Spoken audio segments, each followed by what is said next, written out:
Welcome to Peninsula Seniors Out and About. Today we're back at Trump National Golf Club for the 22nd Annual Concours d'Elegance. Let's go and enjoy the event. I'm here with the Tucker family. They're going to talk about some of their memories of the Tucker family as well as the Tucker cars. Next to me is John Tucker. He's Preston Tucker's grandson. Hi, and I'd like to introduce my Aunt Shirley Tucker, who is Preston Jr.'s wife, and their son Kenton, who is another grandson of Preston Tucker. Could you tell some of your memories, please? I'm Shirley Tucker, Preston Tucker Jr.'s wife. I've been part of this family since way back and right after the war, And so met Dad and Mom Tucker at an old-timers meeting in Lincoln Park, Michigan, where he had been a policeman on a motorcycle, and his son had just come back from the Navy, and that's how I met my part of the Tucker family and became a part of the Tucker family. It has been an outstanding adventure from day one. Nothing is ever unbelievable in this family. You just know it's going to happen, and it's going to happen the way it should. And this is the car that I went from my wedding to the airport in after marrying Preston Jr. Hi, my name is Kenton Tucker. I'm the grandson of Preston Tucker. My dad was Preston Tucker Jr. I remember lots of special moments in the Tucker family. Grew up around the cars. I know a lot about the cars, and frankly, you kind of get used to it. But I always enjoyed being with my dad, looking at the Tuckers when we had experts supposedly that knew all about these cars, and we would point something out wrong, and they would inevitably say, "Well, what do you know?" And my dad would go, "Well, I'm Preston Tucker. I made this car." It was amusing to me as a kid. We also had lots of people show up at our door, and one of the funner ones was Carroll Shelby. He came up in his Cobra, parked in front of our house, and we had dinner with him. But it was always like that. You never know who was going to be at your front door, and it was an absolute great time. A very, very special time in my life was growing up around the Tucker car. Tucker cars are the best. My dad used to tell me wonderful stories about growing up, meeting the Ford family, going out hunting with them. And my dad, we loved to be out looking at Tuckers. There's so many stories, it's even hard to pinpoint one. But when you grow up around it, it's just kind of normal. I've lived a wonderful life around the Tucker cars and the Tucker family. Well, thank you for sharing your memories. Absolutely. This is the one that's carrying it on. No, we're all carrying it on. Yeah, but I mean, he's the president of the Tucker Club now. I'm proud to be that way. Yeah, for the so we're family's glad sake. that he's there. John, could you give us a closer-up look of the cars? I could, sure. During most of the production of the Tucker car, this was Preston Tucker's personal car, and it's the one that he used exclusively in his travels and his showing of the car. Few features of this car that most people might not know about. The hood ornament is actually a silhouette of a Miller race car. Miller won most of the races from the 20s into the 40s under two different names. Offenhauser had his company afterwards, but this car was an homage to Harry. Preston and Harry worked together, and this car was what a lot of their ideas that they thought up back in the 30s and 40s. The safety feature of the headlight started out as headlights on the fenders that turned. The whole fender would turn, but then they compromised and just the center fender turned with the lights. The grille is sort of a mock-up because there's no engine up here, but it has a steer horn design which came from one of the original designs of the Tucker car. The windshield on this car was a pop-out windshield. If your head hit the windshield, you would the glass would pop right out, and you wouldn't be hurt. There was also a crash compartment, which was a little naive in my opinion, but if you knew you were going to get in a crash, you'd jump down into the crash compartment and you'd be saved. So Preston actually had 3 cars assigned to him. This was one of the cars, the black car, number 30, and number 29 was the third. This was the car that was probably used by most of the family members. It would be used in weddings. It stayed in Ypsilanti most of the time rather than Chicago, as did the black one. But I think 2 of my aunts were both married and transported in this car for their weddings. This is car number 31. It's owned by Eric Breslow, and it's probably the most original of the cars because it's only changed hands 2 times, once from my grandmother and once to Eric. This is probably my favorite car because when I was 3 years old, we lived at the Tucker house after the car had already going out of business. But I was 3 years old, and if you looked for me, you'd always go out in the garage, and I'd be sleeping in the back of this car. So it was always my favorite place. And being 3 years old, I actually fit then. I tried it today, didn't fit so good. I'm here with Josh Voss. And what did you bring to the Concours today? We brought a 1948 Tucker, which is one of the feature cars this year here at the Palos Verdes Concours. And it's amazing to see these Tuckers here at the Concours today. Can you tell us a little about the Concours we have here and how many exist today? There's about 51 Tuckers that were built, and there's about 50 left in existence. And there's a very handful that run themselves. Well, thank you for bringing it today at the Concours. You're very welcome. Could you give us a closer-up look of the car and talk about some of the features? Yeah, we can do that, definitely. This is 1948 Tucker. This is number 19 out of 51.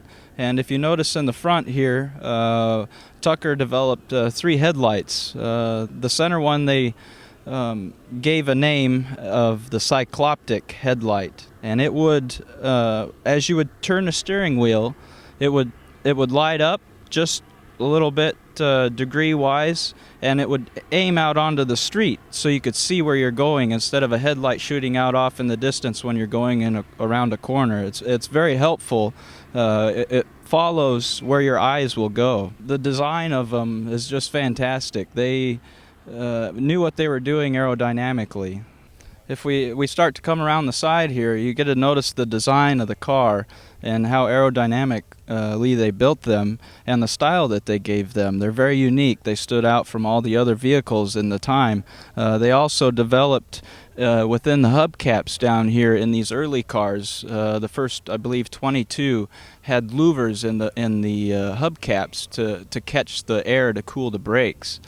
And then as you came down to the doors, they rolled the doors into the roof so that it was an easier access to get in. A lot of the cars back then, you had to duck down and get inside. This, you could almost stand and sit down inside the car. And then as you come towards the back, they have air scoops for the back brakes and to let air flow through the car. And they sloped the back like a fastback. Gave it a good release of air at the end. Now we're in the Tucker here, and you just notice the simplicity of how they designed the interior, the buttons, the door handles, the window arms. The steering wheel is very large and it's very light. You notice that on the passenger side there's a huge open space, and that was designed in case of an accident that the passenger could roll up in front and not get hurt.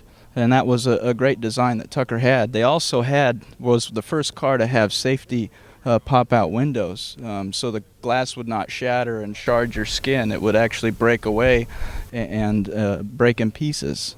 If we come to the dash now, you see on the far right we have the Tucker had a radio back then with 2 speakers. There's one down on the side and one up towards the passenger, so you get good volume.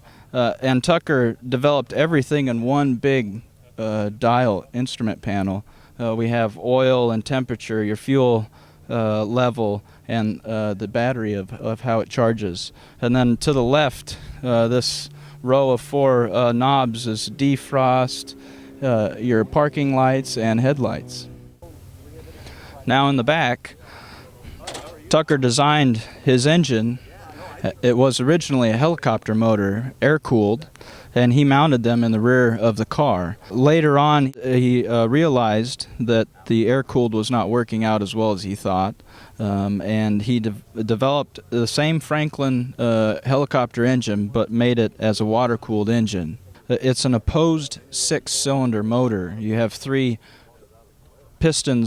cylinders on one side of the engine and 3 on the other. The transmission is then mounted behind it. They used cord transmissions. This one was developed by Tucker himself, and he called his transmission a Y transmission. And they all operate off of a vacuum electric switches to shift the car. To drive a Tucker is amazing. They just float across the ground, and you'll be doing 100 miles an hour before you even know it.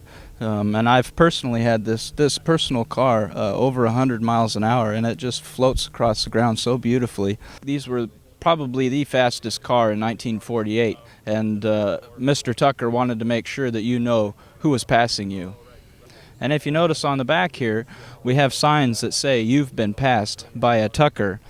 And there's only one other car besides number 19 here that has them. And the idea that Tucker had was he wanted you to know that you were being passed by a Tucker and how unique this car really was.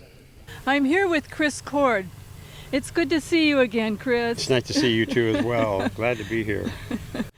Can you tell us a little about your grandfather, E.L. Cord, and what it was like growing up with him? Yes, he was obviously an amazing man that I had the opportunity to spend a lot of time with when I was in my teens and early 20s. And he was pivotal, I would say, in giving me direction on my kind of life path, career path, based on the experiences he had in the business world all through the 1920s, 30s, and 40s. So I got the benefit of his wisdom and all of the things that I should be kind of looking out for, and it was invaluable to me in terms of moving forward with my life. And carrying on the Cord name. And carrying on the Cord name, yes. I mean, we have sort of, you could call it genes in our, in our bloodstream in terms of automotive heritage, and so we, myself in particular, took up the flag to keep alive what he did in the automotive world, and also to enjoy it personally ourselves. And he was also into the aircraft industry. Can you talk a little bit about that? Yes, he was a pioneer not only in the automotive industry, but he was a pioneer in the aviation industry. In fact, you could probably describe him as somebody who was innovative and pioneering in the overall transportation industry. Not only did it include automobiles, but New York shipbuilding was a part of his empire.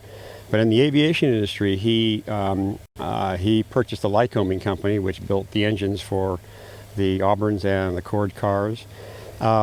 He then had Stinson Aircraft, which built airplanes that they used as mail transportation between Chicago and New York, and he had government contracts that would allow him to do that.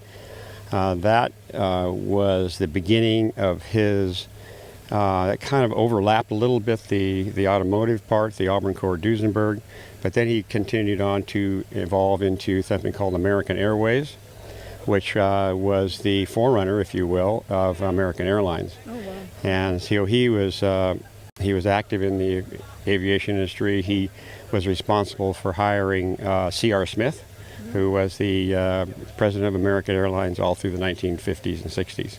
So not only did E.L. Cord have an impact on the automotive industry, he had as great an impact, or even greater, arguably, in the aviation industry. So he was quite something.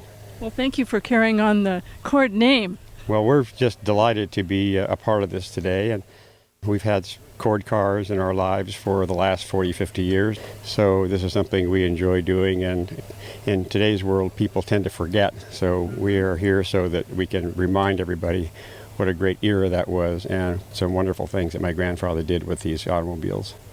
Well, the legacy you have today here at the Concours, you have a car with us. Can you talk about that? Yes, this is a 1937 SC Cabriolet, 812 they call it. It's one of 63 cars that were produced at the factory in 1937 that had a supercharger installed. And so it is a rare car from that standpoint. It was designed by Gordon Burig, who was a great designer for Duesenberg, but it was initially maybe going to be called a Baby Duesenberg, but along the way the name got changed to a Cord car. And the car was one of the most outstanding designs in ever.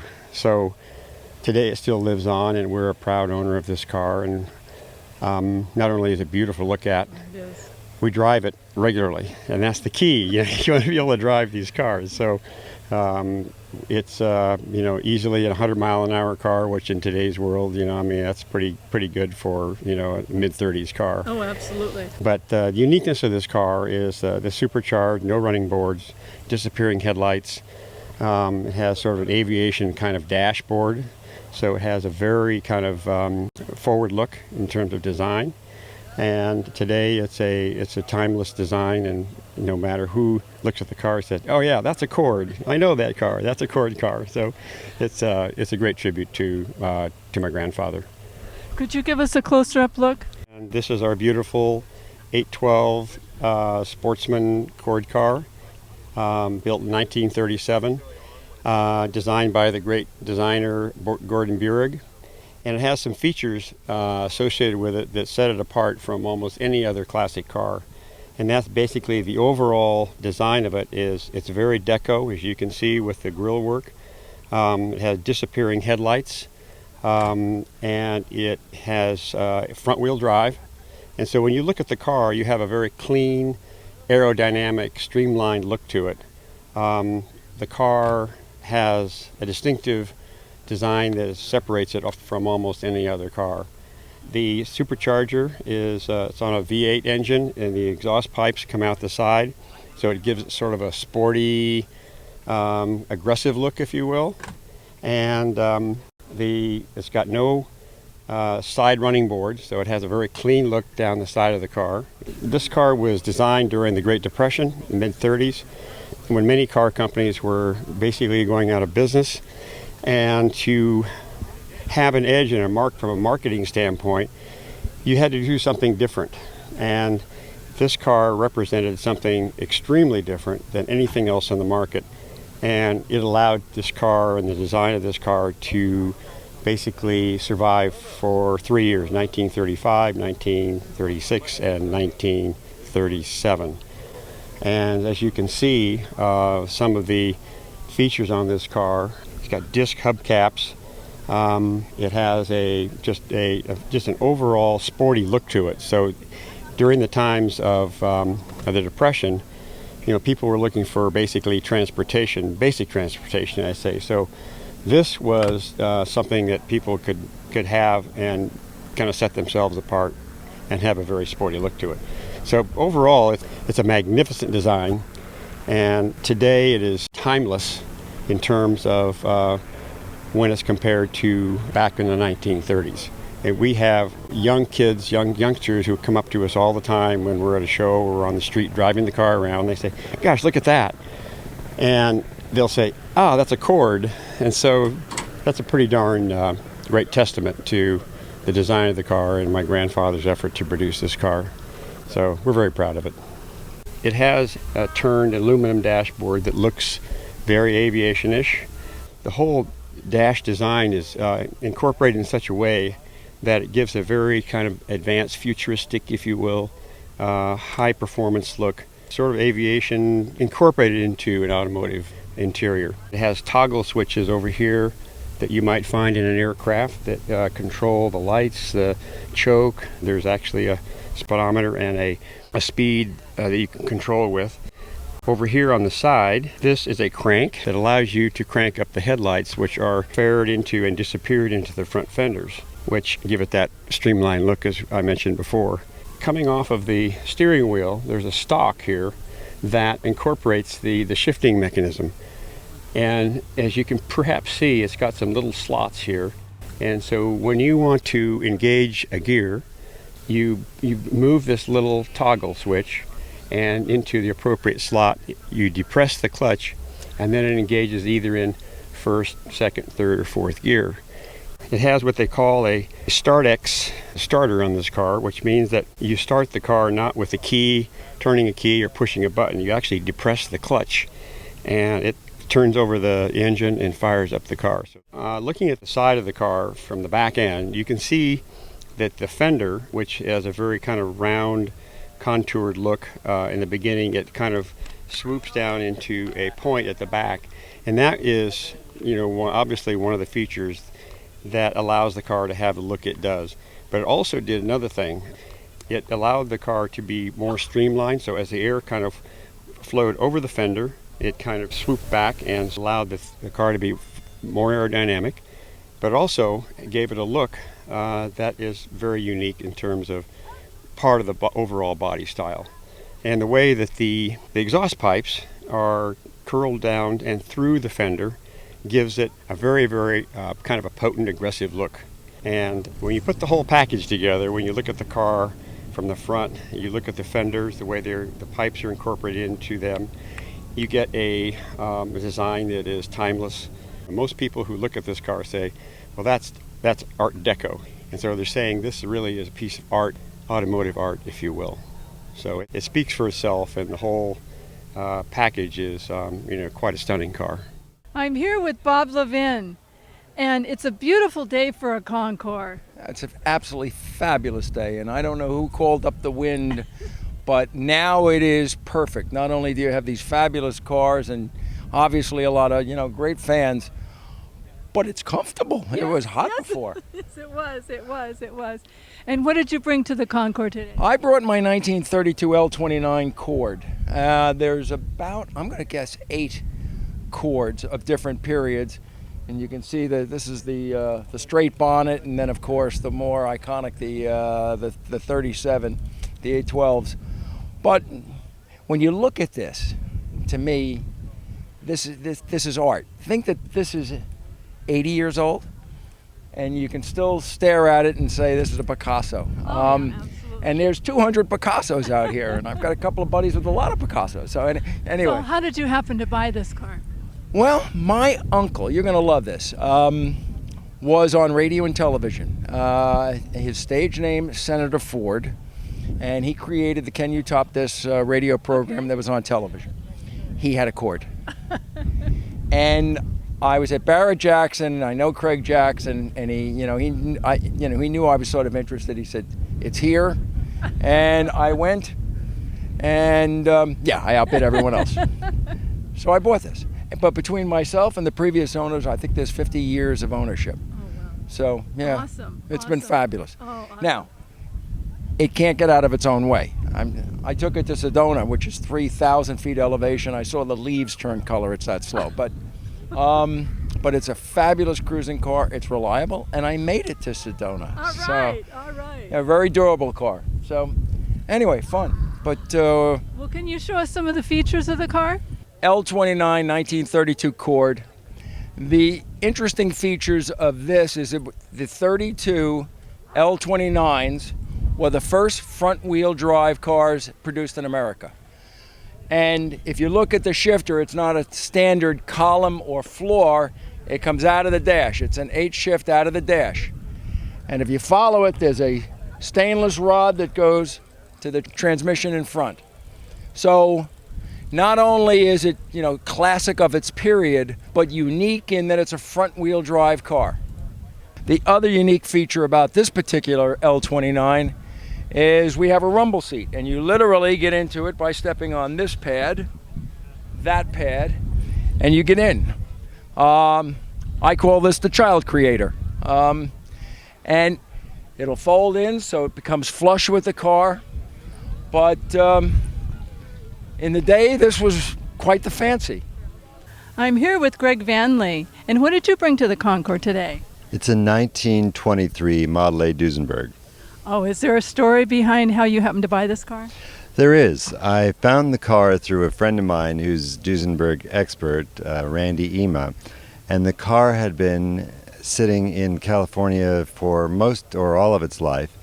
The car, when I bought it, was in Burbank, and the person I bought the car from had a collection of about 3 or 4 Model A Duesenbergs.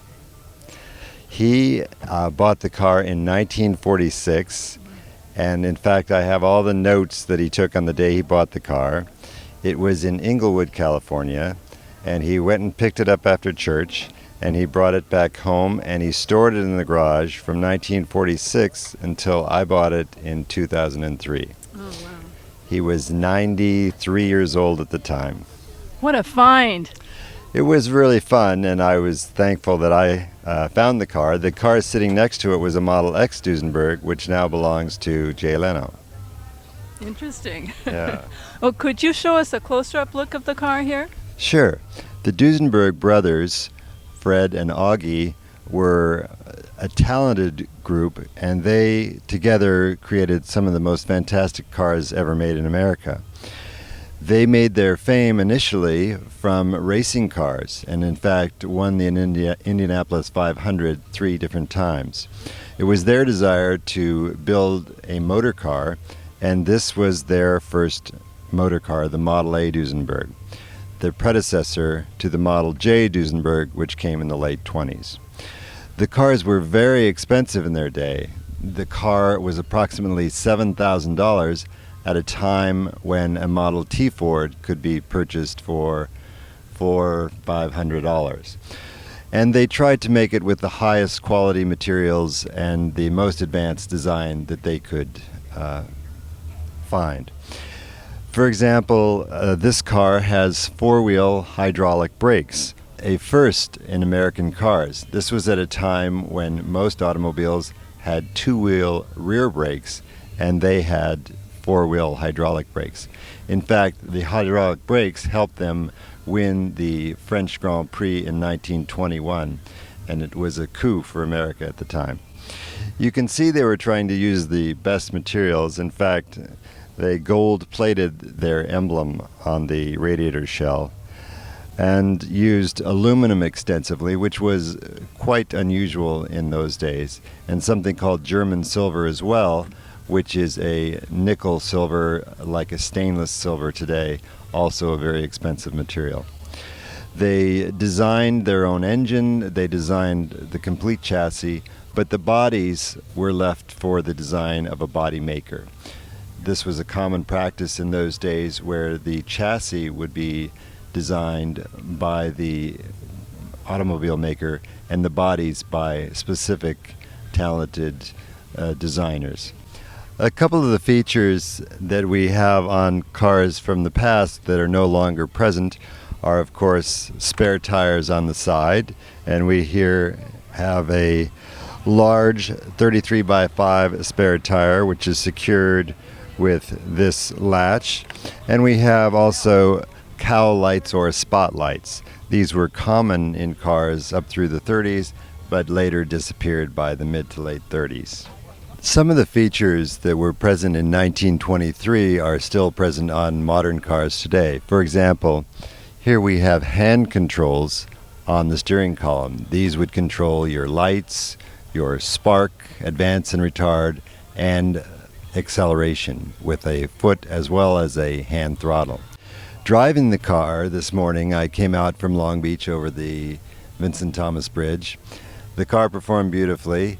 We went as fast as 55 miles an hour. I didn't want to press it a little bit, but it was very fun to drive. The car has a lot of power, but it's not fast off the line like modern cars are. It is more of a cruising experience. And in fact, a car of this era and this expense may have been driven by a chauffeur.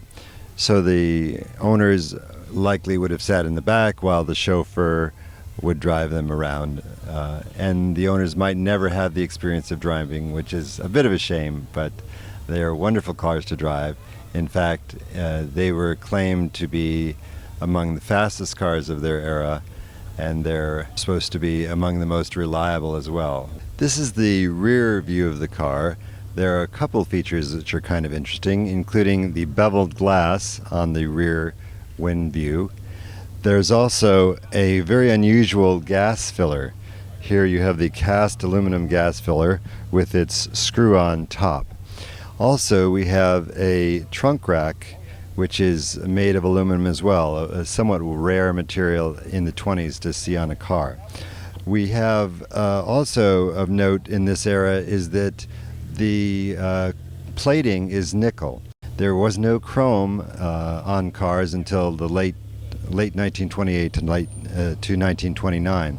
So all the bright work you see is nickel, which takes a significant amount of effort to maintain as compared to chrome, as does the aluminum. Aluminum requires polishing as well.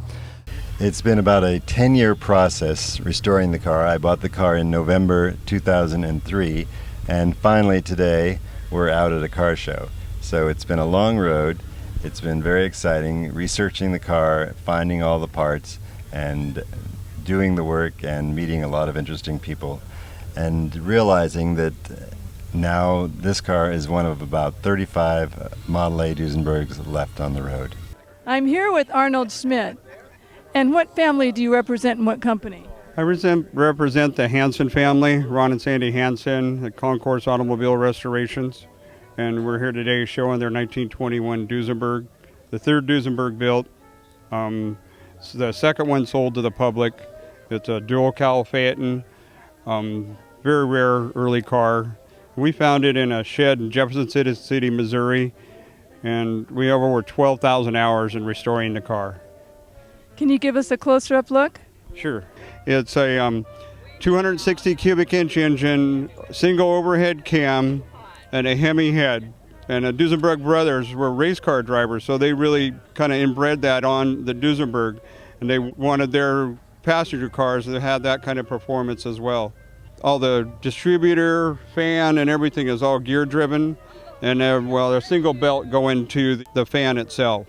But pretty much everything's gear driven on the engine itself. Unique to this Duesenberg is these little cowl lights, and cars of that age had them, and these are kind of nautical looking. This is a Fleetwood custom body car, third Duesenberg built, and a one-off Fleetwood body. Unique to this car also is this windshield. It's a double pivot windshield. It was used only in the first 3 cars of Duesenbergs, and especially like this Fleetwood design. Well, this is not unique to Duesenbergs. All the Model 8 Duesenbergs had a toolkit in the door, so you had tools right here at the driver's disposal for any adjusting you need to do.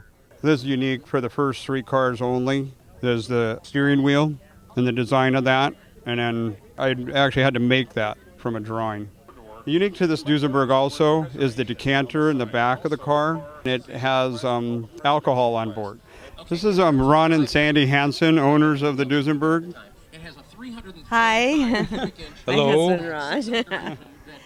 We just wanted to say how much we love this car. It is probably in our collection the most loved one. It took the most long time to preserve it, and such a joy to drive around in it. I have one thing to say, and it is a joy to own it. It's a joy to drive it. Yeah. I'm here with Skip Marketti, representing the Nethercutt Museum. And you brought several cars from the Nethercutt. Can you talk about that? Yes, we did. We brought 3, a 1930 Model L29 Cord and a 1914 Roush and Lang electric Brougham, and a beautiful 1913 gasoline-powered white, a brass car, just a beautiful machine. Can we have a closer up look at this one here? 1930 Model L29 Cord town car with a body by Murphy of Pasadena. It's a absolutely gorgeous car. It's one of the star cars of the Nethercutt collection. L29 is quite famous for being America's first front-wheel drive automobile, and the L29 is so beautiful. The design of the fenders, the radiator shell, and the lamps all match. They just look gorgeous together. Most of these cars were custom built, so each body is different. So this body of Murphy of Pasadena is absolutely unique. It's called a clear vision design, where the windshield posts are very, very narrow and beautifully sculpted, and it's a wonderful car. It was designed by Alan Leamy. Leamy was a very, very talented designer who did all the L29 Cords, the Duesenbergs, and some of the Auburn Speedsters. So he was quite an interesting man. Well, can you give us a closer up look at some of these unique features? This is a Model L29 Cord, America's first front-wheel drive automobile. As you can see underneath the drive axles and the constant velocity U-joints, which were an innovation of the Cord Corporation. It's front-wheel drive. The circular portion underneath the radiator shell actually is the differential housing. The differential is decorated, actually. It's called Form Follows Function. Notice that the headlights, radiator shell, and the fenders all have the same design. The Model L29 Cord, of course, being front-wheel drive, makes the overall profile of the car much, much lower than any other cars of the era. It's at least 6 to 8 inches lower than most cars of this era. The front-wheel drive mechanism makes the car have a completely flat floor. There's no hump, no transmission hump. The car shifts with a 3-speed transmission on a horizontal plane rather than a vertical plane, and your first, second, and third gears are shifted very easily. This car with the classic Murphy body is all aluminum and styled absolutely beautifully. This car was originally owned by movie star Dolores Del Rio. The L29 Cord was powered by a straight-eight Lycoming engine builder that was owned by the Cord Corporation. It's a 8-cylinder flathead. Up above in front of the engine is the transmission.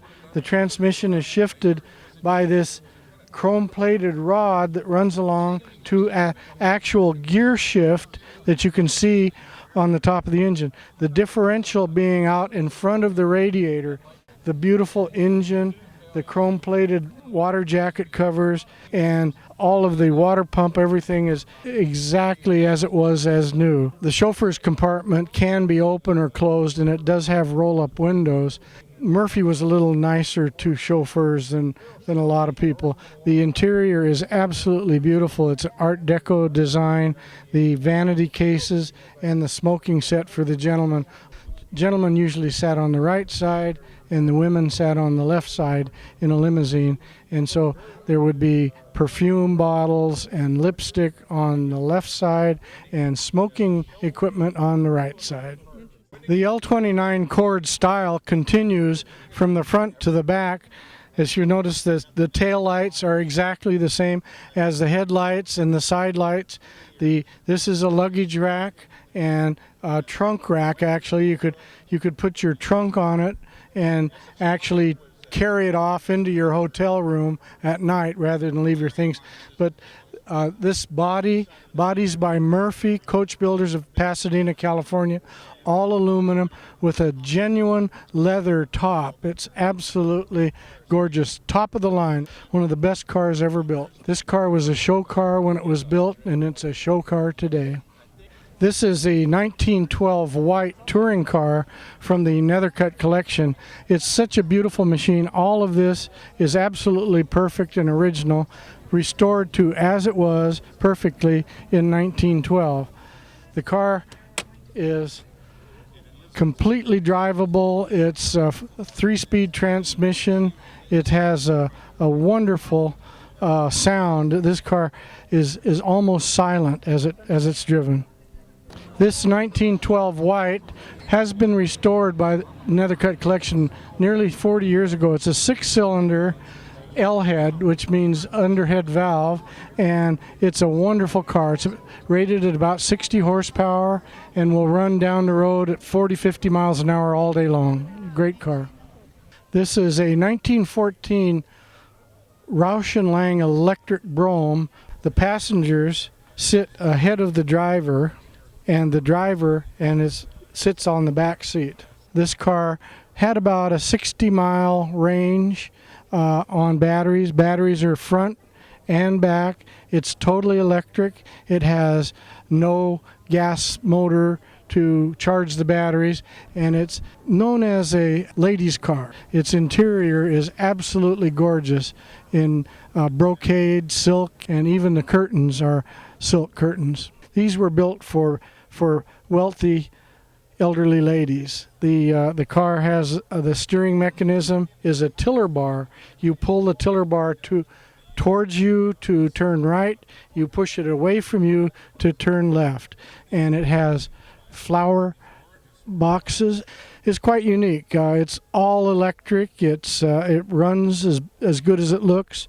This is state of the art for an electric car, pre-1915. It's just an absolutely beautiful car and a lot of fun to drive. I'm here with Steve Tremulous, and your Uncle Alex was quite involved with the Tucker as well as the Cord designs. Can you talk about that? Absolutely. He was a very prolific automobile designer.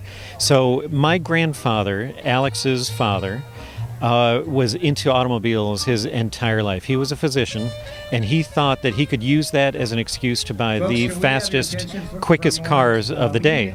So he used Stutz, Mercer, Romer, Duesenberg-powered Romers. Those were his cars of choice to be able to, what he used the expression, life or death, making house calls. That was back when physicians made house calls. So he really wanted the fastest cars, and that's what was instilled in the young Alex Tremulous as he was growing up. So Alex was always into cars, always into Duesenberg, because on my granddad's wall, physician wall, he'd bring the young Alex Tremulous into his office while he had to do work. On the wall was a picture of Tommy Milton's twin-engine Duesenberg that got the land speed record in 1920. And Alex looked at that picture and was just absolutely enthralled with it. It had a sloped front end, it had a sloped back end. The car just looked like it was going fast. So Alex drew it over and over and over again, and aerodynamics became his hallmark for what he would do for the rest of his life. He was so just crazy about automobiles that he would spend time, he'd play hooky from school and go into the Auburn Cord Duesenberg showroom and draw the cars there. And it was there that the sales manager in Chicago saw his talents and said, well, look, I can use you to draw my customers' cars, and instead of having to go back to Indianapolis and Gordon-Bierg. So he could, through Alex, he could get a drawing done overnight. Right, this time Alex was 17, 18, 19 years old. And he created some just beautiful cars. The 1934 Walker LeGrand convertible coupe was Alex's design. So Alex became known as the kind of Chicago designer for Duesenberg. And he became so well known that at the age of 22, when Gordon Bierg left to go to Budd Manufacturing, Alex was brought in as the chief stylist for Auburn Cord Duesenberg at the age of 22. So it was a young guy, but he had all the experience, 15-year veteran of automobile design. So it wasn't like he was just a neophyte designing cars. He really knew what he was doing. So yeah, that was his introduction into Auburn Cord Duesenberg. And the first thing he did for the company was he put the supercharged pipes on the Cord, on Gordon Bierg's Cord 810. For 1937, that became the 1937 Cord 812 supercharged, the SC model. Oh, wow. Yeah, so his initial foray into automobile design was with the love of his first, when he was just 7-8-year-old, was Duesenberg. So here he got to become the chief designer just 12 years later. Oh, that's amazing. Yeah. Amazing. Well, back to today. What did you bring to the Concours today? Well, so what we have here is, again, streamlining was what he really loved. And he really said that the true art was designing to get the top speed using the least amount of horsepower. And in order to do that, you use streamlining to be able to get you there. So this really epitomizes his crowning achievement for streamlining. With just about 110 horsepower, they went 245 miles per hour. And got the world's record for motorcycles. So no motorcycle had gone faster than this. This was 1966, and they held that record until 1970. So it was a phenomenal achievement, but really proved out everything that he was saying since the 1930s, that streamlining was really the way to not only become more fuel efficient. If the United States ever wanted to be self-reliant and not depend on foreign oil, we had to start streamlining. So this really showed that, yeah, you can get some not only great miles per gallon, but you can become the fastest in the world by using streamlining. And the reason it's a motorcycle is that he thought to get the smallest profile possible, instead of using 4 wheels, he always said 4 wheels might be too many. So he brought it down to 2 wheels. This initially became, before this in 1966, became the Gyronaut. It was the Ford Gyron. So the idea there was that you would have a gyroscopically stabilized car that wouldn't fall over when it stopped, still just on 2 wheels. so the gyroscope would keep it upright. Ford wasn't about to create a Ford-powered motorcycle, and nobody would sponsor an automobile engine-powered motorcycle. So it was kind of a motorcycle without a home until they put the two Triumph engines in it from Bob LePan. Bob LePan was a Triumph dealer in Detroit, and he was a drag racer. He knew he could go quick, but he didn't know how fast he could go. Alex knew he could go fast if he had all the right equipment, and the two of them had the exact same vision to be the world's fastest on two wheels. And so this became the Gyronaut. It became initially they had the Ford engine planned for it, and Carroll Shelby prepared an engine for this. We've got the receipts from Carroll Shelby. Ford provided the transmission and the differential for it. But again, since nobody really wanted to sponsor that type of motorcycle, the X1 became the Triumph-powered motorcycle. The X2 was to have the Ford engine, and the X3 was to have a jet engine to go after the supersonic record, which they never did do. The only vehicle they made was the X1, which is the Triumph-powered. Well, can you show us some of the features? So here you've got the streamlined body of the Gyronaut. The body of the Gyronaut was helped, designed, and built by Vince Gardner. Vince Gardner is the same gentleman who helped Gordon Burig with the clay models for the Cord 810. So this has not only the Cord Auburn-Duesenberg history with Alex behind it, but it's got the Cord history with Vince Gardner as well. These engines are the engines that it last ran with in 1970. During 1970, the bike crashed. The front suspension broke on it, and that was the end of its racing career. The engines were brought into Bob LePan's garage, stayed warm, safe, and dry for the next 40 years. And so these are exactly as they were when they raced, totally original. We cleaned off the 40 years worth of grime and dust, but we left all the patina, all the stains from the oil that it would often leak during the day, and kept it as original as possible. So it's just a beautiful preservation of the engines. For the chassis, we were missing the engine cover, and we were missing the canopy. So we sent it off to a gentleman named Rob Ida, who creates the replica Tucker automobiles.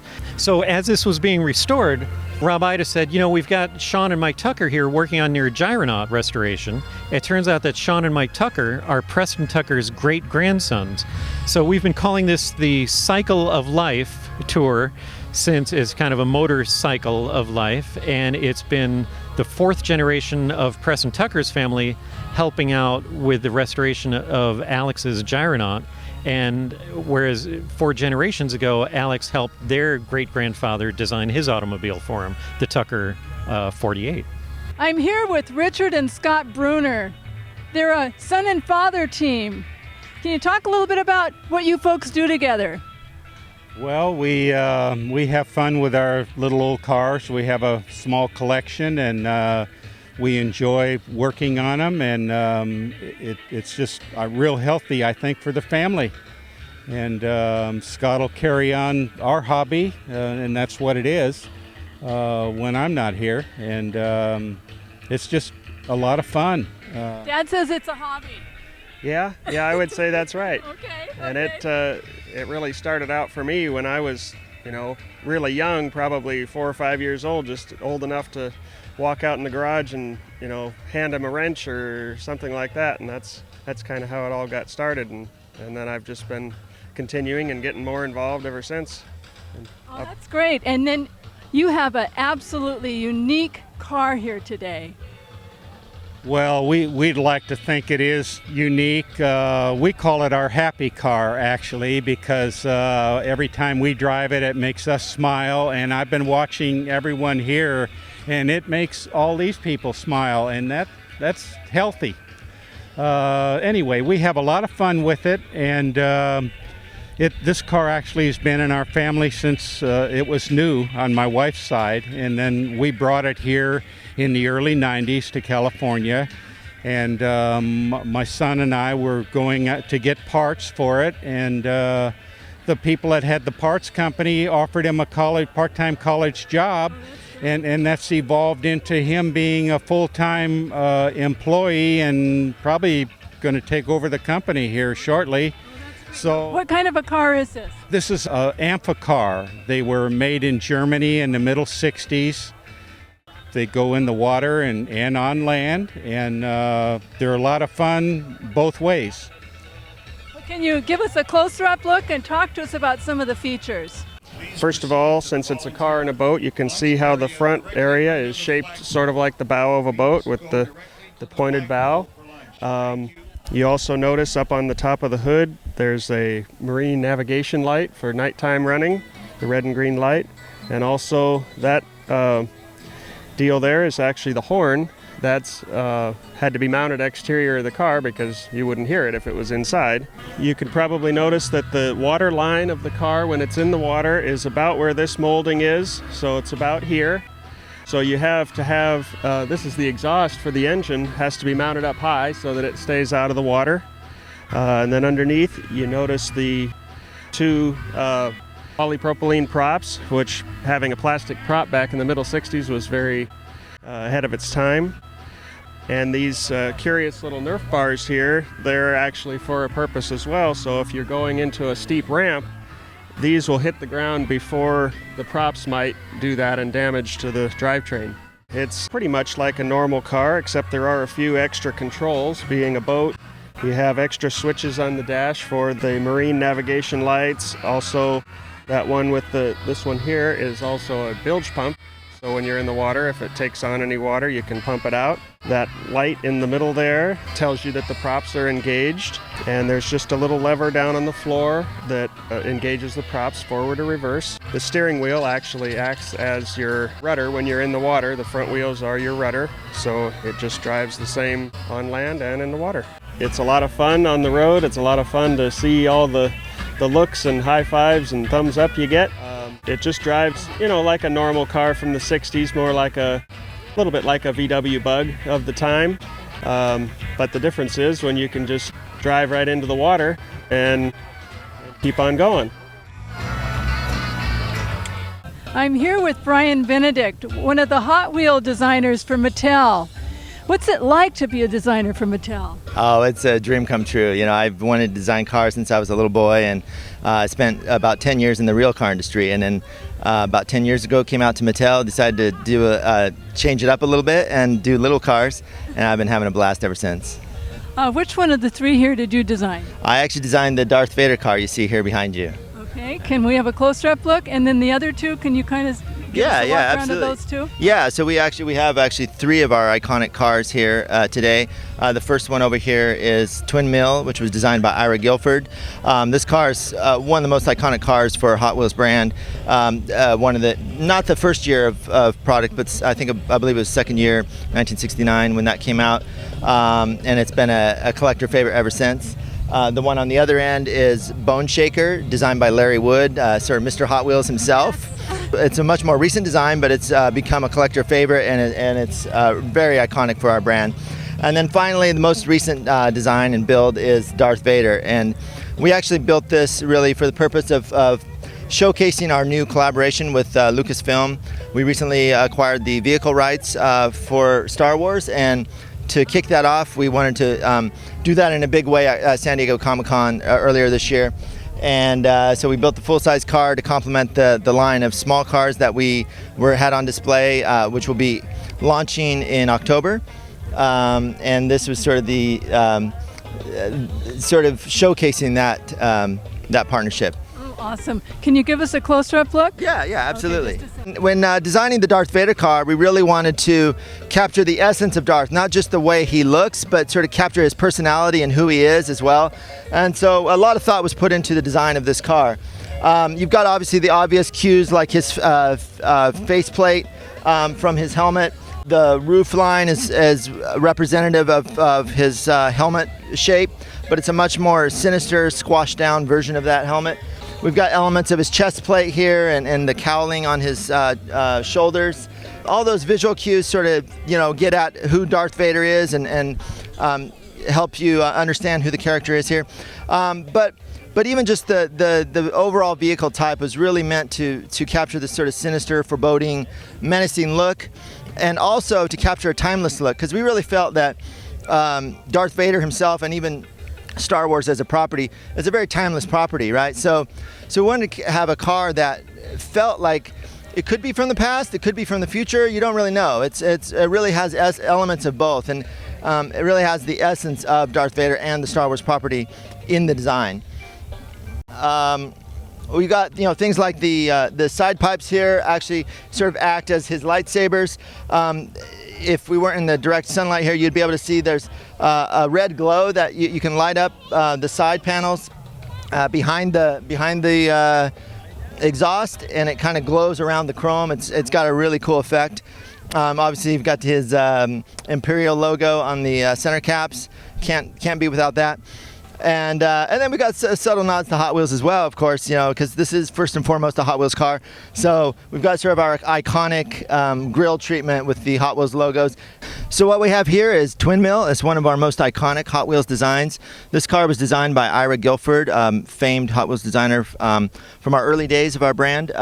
This car was designed, I believe, for the 1969 line, and it's been around ever since. It's been a collector favorite ever since. We've done this car in a number of different decos over the years, and even painted the real car a couple different times to capture some of those decos. But this car is just so amazing. I mean, it's got two V8 engines that are both functioning. It's a fully functioning performance car. It's just amazing to look at and amazing to see, cruising down the street. Ira Guilford was a true genius when it came to design. And you're just in time to have the Twin Mill fired up. Let's check it out.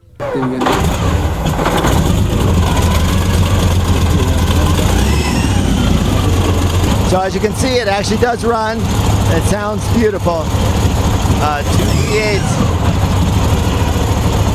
Some awesome power there.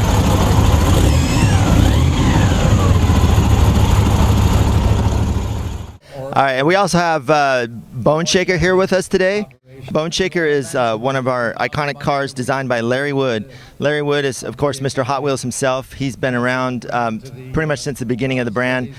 He was with us for over 40 years, and while technically retired now, he's actually kind of still remained active with the brand. So I don't think Larry will ever truly retire. But yeah, Larry is just an amazing designer. This is one of his